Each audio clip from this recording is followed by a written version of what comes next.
En un mundo en el que la violencia juvenil es una preocupación cada vez mayor, te traemos un escalofriante documental que pone al descubierto los oscuros entresijos de nuestra sociedad. Hola, me llamo Nick y voy a ser el próximo tirador escolar de 2018. Desde el estremecedor caso de un chico de Delhi de 16 años, que apuñaló brutalmente a un adolescente más de 55 veces, hasta los infames asesinos de Columbine, Eric Harris y Dylan Klebold, cuyo mortal asalto conmocionó a la nación.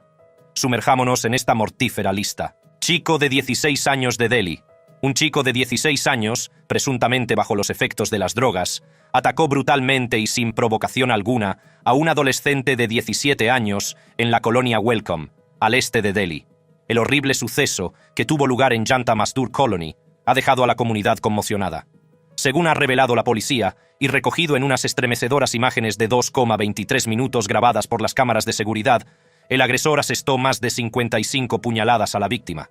La degolló y no mostró ningún remordimiento mientras arrastraba el cuerpo sin vida por las calles. Lo que resulta aún más alarmante es el inquietante comportamiento del agresor durante el ataque, que incluyó un espeluznante baile, según describen las autoridades. El sospechoso, que fue detenido, no tenía ninguna relación previa con la víctima, según la policía. La trágica cadena de acontecimientos comenzó cuando el agresor se acercó a la víctima pidiéndole dinero para comprar biryani. Cuando la víctima se negó, se inició una discusión que desembocó en un altercado físico. Ya hemos recuperado el arma utilizada para el asesinato. Estamos investigando de dónde sacó el cuchillo, declaró el subcomisario de policía Joy Tirkey. A pesar de la rápida respuesta y de los esfuerzos por llevar a la víctima al hospital, el individuo sucumbió tristemente a sus extensas heridas y falleció en el camino. Las imágenes de las cámaras de seguridad muestran al acusado arrastrando a la víctima por un estrecho callejón antes de desencadenar un frenético ataque con arma blanca. No se detuvo ahí, se le vio bailando mientras realizaba el espantoso acto. Una persona intentó abrir una puerta para ver qué ocurría, pero el acusado le amenazó blandiendo un cuchillo. El investigador abundó en los truculentos detalles, afirmando que el acusado primero asfixió a la víctima hasta dejarla inconsciente antes de sacar un cuchillo pequeño y apuñalarla repetidamente. A continuación, el agresor arrastró a la víctima hasta una callejuela y continuó con el despiadado ataque, apuntándole a la cara, el cuello, la espalda y debajo de los ojos. Finalmente, el acusado, tras asegurarse de que la víctima estaba sin vida, arrastró el cuerpo por el pelo hasta el estrecho callejón. A continuación, robó a la víctima 350 rupias antes de huir del lugar. El DCP Tirkey declaró además: «Ya hemos detenido al acusado, que ha confesado y se ha recuperado el arma del crimen. Las imágenes del circuito cerrado de televisión nos ayudaron a identificar al acusado, que fue detenido inmediatamente por el equipo policial. Este incidente nos recuerda la importancia de abordar las cuestiones relacionadas con la violencia juvenil y la influencia de sustancias. Si nos centramos en un incidente similar ocurrido en 1999, la historia de los asesinos de Columbine. Eric Harris y Dylan Klebold. Y la escuela está en pánico. Estoy en la biblioteca. Tengo estudiantes abajo. Debajo de la mesa, niños. Cabezas debajo de las mesas. Vi a un estudiante afuera. Estaba en el pasillo. ¡Oh, Dios mío! ¡Está bien! Estaba de guardia en el pasillo. Vi un arma. Le dije: ¿qué está pasando ahí?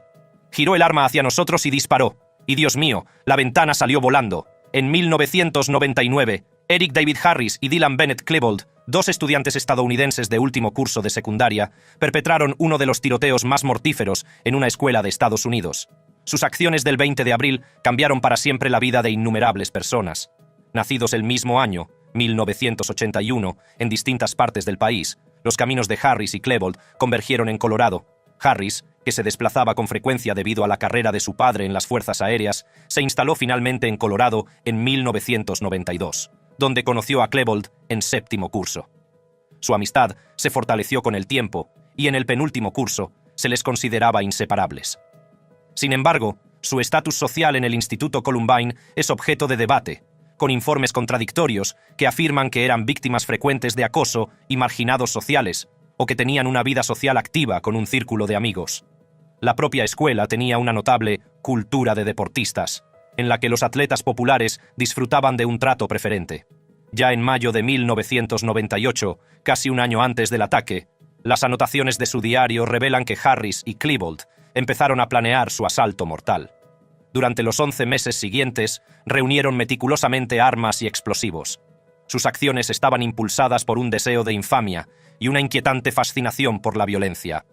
El contenido que dejaron tras de sí, incluidos escritos y vídeos, dejaba entrever sus oscuros motivos. Harris, según el FBI, mostraba rasgos psicopáticos y falta de empatía, mientras que Klebold luchaba contra la ira y la depresión, canalizando su rabia hacia quienes consideraba que le habían hecho daño. Ambos vestían a menudo gabardinas, lo que les llevó a asociarse con la Trenchcoat Mafia, un grupo de inadaptados del instituto. Sin embargo, esto resultó ser un error, ya que no tenían ninguna afiliación con el grupo. Sus escritos y vídeos, aunque ocultos al público, proporcionaron información sobre sus motivos, ya que Harris y Klebold esperaban inspirar a sus seguidores. El atentado se planeó meticulosamente, con explosivos y disparos, y se saldó con la trágica muerte de 12 estudiantes y un profesor, y 24 heridos. Las secuelas de la masacre del instituto de Columbine provocaron un frenesí mediático y un pánico moral, y la palabra Columbine se convirtió en sinónimo de tiroteo escolar y desencadenó intensos debates sobre el control de armas, la salud mental y el acoso escolar. El motivo exacto sigue sin ser concluyente, y se han implicado factores como el acoso escolar, las enfermedades mentales, el racismo y la exposición a medios de comunicación violentos. Trágicamente, estos actos de violencia no son hechos aislados, como demuestra la historia de un joven de 18 años que perpetró un horrible tiroteo masivo en la escuela primaria Robb de Uvalde, Texas. Salvador Ramos. El 24 de mayo de 2022, Salvador Ramos, de 18 años, llevó a cabo un horrible tiroteo masivo en su antigua escuela, la Robb Elementary de Uvalde, Texas.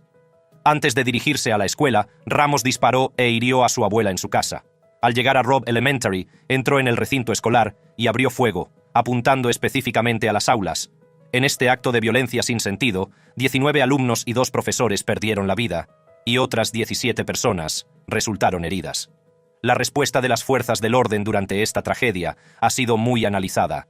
Los agentes de policía permanecieron en el lugar durante más de 1 hora y 14 minutos antes de enfrentarse al tirador y neutralizarlo. El retraso en su respuesta se ha atribuido a la evaluación de la situación como un sujeto atrincherado en lugar de un tirador activo, según lo declarado por el Departamento de Seguridad Pública de Texas. Se cerró el recinto escolar, lo que provocó violentos enfrentamientos entre la policía y la población civil, incluidos padres desesperados que intentaban rescatar a sus hijos. Las críticas a la respuesta policial se han dirigido especialmente al jefe Arredondo, del Departamento de Policía del Distrito Escolar Independiente Consolidado de Uvalde, UCISDPD, identificado por el Departamento de Seguridad Pública de Texas como el comandante del incidente. Sin embargo, Arredondo rebatió esta caracterización de su papel. Un informe del Comité de Investigación de la Cámara de Representantes de Texas extendió la culpa de forma más amplia, citando fallos sistémicos y una toma de decisiones atrozmente deficiente por parte de múltiples autoridades. El informe afirmaba además: en la escuela primaria, Robb, las fuerzas del orden no siguieron su formación sobre tiradores activos y no dieron prioridad a salvar la vida de víctimas inocentes frente a su propia seguridad. Tras el tiroteo, se debatió sobre la cultura de las armas en Estados Unidos, el bloqueo político y el hecho de que las fuerzas del orden no hubieran intervenido antes. Aproximadamente un mes después, el Congreso aprobó la Ley Bipartidista de Comunidades Más Seguras, que fue promulgada por el presidente Joe Biden y que constituye la reforma federal de la legislación sobre armas más importante en casi 3 décadas. La escuela primaria Robb, escenario de este trágico suceso, va a ser demolida y se prevé construir una escuela de sustitución. La comunidad de Uvalde sigue recuperándose y buscando justicia tras esta pérdida devastadora. En Tulsa, una niña de 12 años apuñaló mortalmente a su hermano, lo que plantea interrogantes sobre la salud mental y la posible influencia de la medicación. Niña de 12 años de Oklahoma. Una niña de 12 años de Tulsa, Oklahoma, apuñaló mortalmente a su hermano de 9 años. El apuñalamiento, ocurrido en enero, se desencadenó cuando la niña de 12 años despertó a su madre, April Lida, para informarle de que acababa de apuñalar a su hermano. El niño fue trasladado de urgencia al hospital, pero desgraciadamente sucumbió a sus heridas. El Departamento de Policía de Tulsa, en un comunicado de prensa de enero, declaró que la niña fue detenida e ingresada en el Centro Familiar de Justicia Juvenil. April Lida, la desconsolada madre, reveló su creencia de que el devastador suceso fue desencadenado por un episodio maníaco de algún tipo. potencialmente relacionado con la medicación de su hija. Lida proporcionó contexto, explicando que su hija tenía un historial de medicación para el TDAH, habiéndola tomado durante 5 años antes de dejarla cuando pasó a la educación en casa. Sin embargo, cuando volvió a la escuela pública, sus notas empezaron a bajar y los profesionales de la escuela y de la salud le aconsejaron que volviera a tomar la medicación.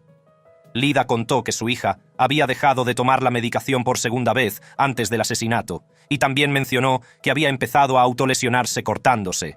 No especificó el tipo de medicación que le habían recetado a su hija. En la entrevista, Lida transmitió el remordimiento y la confusión de su hija por sus actos. Ella le quería y él a ella. No tiene ni idea de por qué lo hizo. Tiene el corazón roto y se siente muy culpable, pero sigue sin entender por qué lo hizo. Lida también se refirió a las declaraciones de su hija a los agentes la noche del incidente, grabadas por las cámaras corporales de la policía. La niña de 12 años expresó su falta de comprensión, declarando: «No sé por qué lo hice. Lo siento mucho. No sé qué ha pasado». Lida subrayó que su hija no había mostrado ningún comportamiento violento o agresivo en los momentos previos a la tragedia. Sin embargo, más tarde descubrieron que la niña había confiado a unos amigos que tenía pensamientos de apuñalar a su hermano. Por desgracia, estas confidencias no se comunicaron a los adultos. La doctora Darcy Sterling, trabajadora social clínica licenciada, ofreció una perspectiva escéptica, sugiriendo que puede haber piezas de este rompecabezas que faltan, y cuestionando la atribución exclusiva del incidente a la medicación. Sterling afirmó: «Nunca he oído hablar de una situación en la que un niño haga algo así inadvertidamente, sin ninguna señal de advertencia. Los medicamentos no van a convertir a alguien en un homicida así». El principal objetivo de Lida es asegurarse de que su hija recibe el apoyo y el tratamiento necesarios. Expresó su deseo de que su hija volviera a casa tras completar el tratamiento, reconociendo la importancia de abordar su dolor y su sentimiento de culpa. El caso ha acaparado la atención, pero se han dado a conocer pocos detalles adicionales debido a la minoría de edad de la niña. El fiscal de Florida, Dave Aronberg, sugirió que los cargos podrían servir como mecanismo para garantizar que la niña siga participando en un programa de tratamiento. Del mismo modo, en la India, 2 menores fueron detenidos por el brutal asesinato de un niño de 10 años, lo que subraya las devastadoras consecuencias de las disputas entre niños que se salen de control. 2 menores de 12 años. En un caso inquietante, 2 menores de 12 años han sido detenidos por la policía por el brutal asesinato de un niño de 10 años, cuyo cadáver fue descubierto en una alcantarilla de Rajban, Sadar Bazar, el jueves. Según las autoridades, el niño había sido degollado con un arma afilada. La trágica secuencia de acontecimientos comenzó el 18 de abril, cuando el niño desapareció, lo que llevó a su angustiada familia a presentar una denuncia por secuestro en la comisaría local. 2 días después, el 20 de abril, se encontró su cadáver y las piezas del rompecabezas empezaron a encajar. Unas escalofriantes imágenes de CCTV captan a los 2 menores acusados arrastrando un saco escaleras abajo desde el piso de un familiar de uno de ellos. Según la investigación policial, los 2 sospechosos llevaron al niño al lugar del asesinato el 18 de abril y cometieron el atroz acto utilizando un cuchillo. Después, escondieron el cadáver en un piso desocupado. En un nuevo intento de ocultar su crimen, el dúo metió el cadáver en un saco de yute e intentó deshacerse de él en un lugar apartado. Este horrible acto fue grabado por una cámara en la que se les ve llevando el saco escaleras abajo. Después, arrojaron el cadáver a una alcantarilla.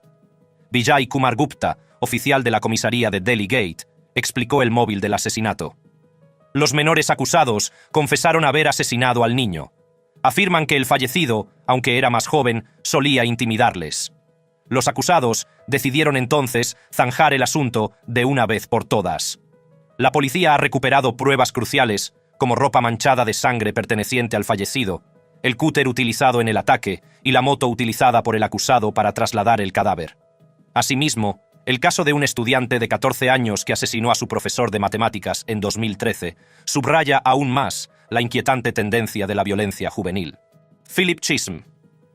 El trágico caso de Philip Chisholm, un estudiante de 14 años del Instituto Danvers de Massachusetts, conmocionó al país en octubre de 2013.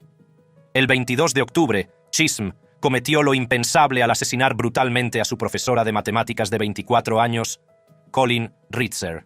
Colin Ritzer, una profesora querida y dedicada, era conocida por desvivirse por ayudar a sus alumnos con las matemáticas. Aquel fatídico día le había pedido a Chisholm que se quedara después de clase para proporcionarle ayuda extra. No se imaginaba el siniestro plan que Chisholm ya había puesto en marcha. Horas después, Chisholm llevó a cabo el brutal asesinato. El sistema de cámaras de seguridad recién instalado en el Instituto Danvers captó a Chisholm llegando al instituto con varias bolsas que guardó en su taquilla. Estas bolsas contenían un cúter, una máscara, guantes y una muda de ropa, lo que indica premeditación. Alrededor de las 2:54 p.m., Ritzer fue vista en las imágenes saliendo de su aula hacia el baño de mujeres del segundo piso. Chisholm, encapuchado, la siguió y se puso guantes al entrar en el baño. Robó a Ritzer sus efectos personales, incluidas sus tarjetas de crédito, su iPhone y su ropa interior, antes de someterla a una horrible violación y apuñalarla 16 veces en el cuello con el cúter. Una estudiante que entró en el baño durante la agresión se marchó rápidamente al encontrarse con una escena perturbadora. El carácter calculador de Chisholm era evidente, ya que apareció con distintos atuendos a lo largo del crimen, lo que sugiere una secuencia de acontecimientos planificada. Salió del baño y se dirigió al aparcamiento, para regresar 2 minutos después con una nueva camiseta blanca. Luego, volvió a entrar en el aula y en el baño, esta vez tirando de un contenedor de reciclaje para transportar el cuerpo de Ritzer. Tras arrojar su cuerpo al bosque, cometió una segunda violación, esta vez utilizando la rama de un árbol. Las imágenes de seguridad captaron a Chisholm regresando a la escuela, con una camisa y gafas negras, y llevando un par de vaqueros ensangrentados, lo que marcó el final de su macabro incidente. A la mañana siguiente, cuando la policía detuvo a Chisholm, todavía tenía la sangre de Ritzer en las manos, lo que constituía una prueba innegable de su participación en el atroz crimen. Por desgracia, los actos de violencia juvenil siguen asolando las comunidades, como demuestra el trágico tiroteo de Belgrado, Serbia, perpetrado por un menor de 13 años. Estudiante de séptimo grado. La mañana del 3 de mayo de 2023, un trágico tiroteo escolar sacudió el tranquilo municipio de Vračar, en Belgrado, Serbia. Kosta Kekmanović, de 13 años, alumno de la escuela primaria modelo Vladislav Ribnikar, abrió fuego contra sus compañeros y profesores, dejando un devastador rastro de destrucción. Mientras el tirador disparaba indiscriminadamente contra los inocentes alumnos y el personal, el apacible entorno escolar se transformó en una escena de caos y desesperación. El joven pistolero se cobró la vida de 9 alumnos y un guardia de seguridad, cuyas edades oscilaban entre las de los ansiosos jóvenes estudiantes y las de los dedicados protectores de la seguridad de la escuela. Entre los heridos figuran 5 alumnos y un profesor, cuyas heridas son un recordatorio constante del horror que padecieron. El autor de los disparos, Kosta Kekmanović, se entregó voluntariamente a las autoridades y fue detenido. Sin embargo, debido a que en Serbia la edad de responsabilidad penal está fijada en 14 años, Kekmanović no pudo ser juzgado como adulto. Las armas de fuego utilizadas en el tiroteo eran propiedad legal de su padre, que ahora se enfrenta a cargos por poner en peligro la seguridad pública. En cambio, la madre ha sido acusada de posesión criminal de un arma. Mientras se desarrolla el proceso judicial, Kosta Kekmanović ha sido internado en un hospital psiquiátrico de Belgrado, donde los expertos evaluarán su estado mental y le proporcionarán el tratamiento necesario. Mientras tanto, el juicio penal de sus padres comenzó el 29 de enero de 2024, marcando el inicio de un viaje hacia la justicia y la curación para las víctimas, sus familias y toda la comunidad afectada por esta horrible tragedia. Similar a este, es el mortal ataque en el Instituto Marjory Stoneman Douglas de Parkland, Florida. Nicolás Cruz.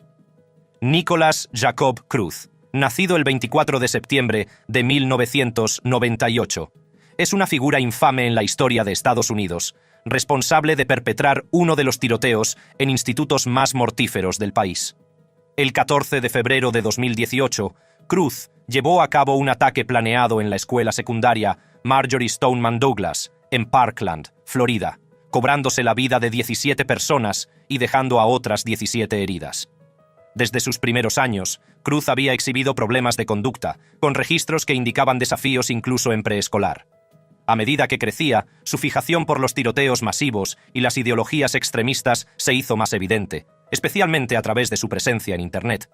Cruz compartía con frecuencia opiniones racistas, sexistas, antisemitas, homófobas y xenófobas en las redes sociales, dando sutiles pistas de la oscuridad que había en su interior. Antes del tiroteo, Cruz había sido miembro del cuerpo de entrenamiento de oficiales de la Reserva Juvenil, y había adquirido legalmente varias armas de fuego, un escalofriante indicio de sus calculadas intenciones. Ese fatídico día de San Valentín llegó a su antiguo instituto y abrió fuego contra estudiantes y personal desprevenidos. Un estudiante dijo: «Creo que todo el mundo tenía en la cabeza que si alguien iba a hacerlo, iba a ser él». Otro compañero que trabajó con él dijo una vez: «Me contó cómo le echaron de 2 colegios privados. Le retuvieron 2 veces. Aspiraba a alistarse en el ejército. Le gustaba cazar». El tiroteo duró aproximadamente 1 hora y 20 minutos, tras los cuales Cruz se mezcló con los estudiantes que huían y consiguió escapar del lugar. Sin embargo, su libertad duró poco, ya que las fuerzas del orden lo detuvieron sin incidentes en la cercana Coral Springs. Al ser interrogado sobre sus motivos, Cruz reveló que cometió el tiroteo porque creía que nadie le quería. «Hola, mi nombre es Nick y voy a ser el próximo tirador de la escuela de 2018. Mi objetivo es por lo menos 20 personas con un AR-15 y un par de rastrear rondas. Creo que puedo hacerlo». Ubicación: es Stoneman Douglas, en Parkland, Florida. Va a ser un gran evento. Y cuando me ves en las noticias, todos ustedes saben quién soy. Todos ustedes van a morir. Oh sí, no puedo esperar. Por sus atroces crímenes, Nicholas Cruz fue condenado a cadena perpetua sin posibilidad de libertad condicional en 2022. Ahora pasa sus días entre rejas. Además, la historia de un joven de 17 años que mató a otro de 14 pone de relieve las devastadoras consecuencias de los delitos relacionados con armas blancas y la necesidad de adoptar medidas eficaces para atajar este problema. Marques Walker, de 17 años, mató a Jermaine Coles, de 14, la víctima más joven de un crimen mortal con arma blanca en 2021. El 18 de noviembre de 2021, Jermaine fue brutalmente apuñalado mientras yacía en el suelo frente a una pollería de Croydon, al sur de Londres. Walker ha sido condenado a cadena perpetua con un mínimo de 19 años entre rejas, tras declararse previamente culpable del asesinato de Jermaine y de posesión de un cuchillo. Es la primera vez que la sentencia de un asesino de menores es televisada en Inglaterra y Gales, tras un recurso interpuesto por los medios de comunicación. En el momento del asesinato, Walker tenía 16 años y estaba en libertad bajo fianza por llevar un cuchillo de grandes dimensiones. Durante la sentencia, la juez Sarah Munro KC mencionó que Walker había cambiado su declaración de inocente a culpable. Describió el impacto de la muerte violenta de Jermaine como inconmensurable y señaló que Walker llevaba un gran machete escondido bajo la ropa la noche del asesinato. Walker y su grupo estaban preparados para la violencia y apuñaló sin piedad a Jermaine 7 veces con intención de matarlo, según la declaración de la juez. El asesino huyó del lugar y permaneció escondido durante 6 semanas antes de ser encontrado por casualidad durante una búsqueda policial. El juez Monroe también destacó la reiterada posesión de cuchillos por parte de Walker, afirmando que supone un riesgo para el público. La solicitud de los medios de comunicación de levantar una orden judicial que prohibía la identificación de Walker y de filmar y retransmitir la sentencia refleja la gravedad de los delitos relacionados con cuchillos y la necesidad de disuasión y confianza pública en el sistema judicial. La madre de Jermaine, Lorraine Dudek, hizo un emotivo llamamiento para hacer frente a los delitos con arma blanca, afirmando: «Puede ser el hijo de cualquiera». También destacó la oportunidad perdida de abordar el hábito de Walker de llevar cuchillos, que, de haberse abordado antes, podría haber evitado la tragedia. Dudek hizo hincapié en la facilidad con la que los jóvenes pueden acceder a los cuchillos a través de las redes sociales y en la importancia de las medidas de seguimiento tras las intervenciones de identificación y registro. El padre de Jermaine, Julius Coles, expresó su decepción por la sentencia de 19 años, culpando al sistema del asesinato de su hijo. «Ese chico mató a mi hijo. Mi hijo nunca podrá volver, y solo le dan 19 años. Eso es una broma», dijo. Del mismo modo, el caso de 3 jóvenes de 17 años que apuñalaron brutalmente a un hombre de 25 años en el oeste de Delhi es un claro recordatorio de la insensatez de la violencia juvenil. 3 jóvenes de 17 años. Un hombre de 25 años llamado Manish perdió la vida tras ser brutalmente apuñalado por 3 menores en Raghubir Nagar, al oeste de Delhi, el 8 de julio de 2023. El incidente, que fue grabado por las cámaras de seguridad, reveló las espantosas acciones de los menores y sus devastadores resultados. Días antes del incidente, Manish, conductor de profesión, había regañado a uno de los chicos por realizar acrobacias en bicicleta en su zona, pidiéndole que se abstuviera de hacerlo. Sin embargo, la noche del 8 de julio, los 3 menores, todos ellos de 17 años, se armaron con cuchillos y buscaron a Manish. Se enfrentaron a él mientras paseaba solo por el bloque R de Raghuvir Nagar. Las imágenes de CCTV, que ofrecen un escalofriante relato de los hechos, muestran a los chicos arrastrando a Manish y sometiéndolo a una brutal paliza. Uno de los menores fue apartado brevemente por un transeúnte, pero los otros dos continuaron su despiadado ataque, apuñalando a Manish varias veces. La agresión continuó mientras los vehículos y los transeúntes seguían circulando por la concurrida calle. Uno de los menores intentó detener a su amigo, pero este volvió corriendo hacia Manish y lo apuñaló sin tregua varias veces.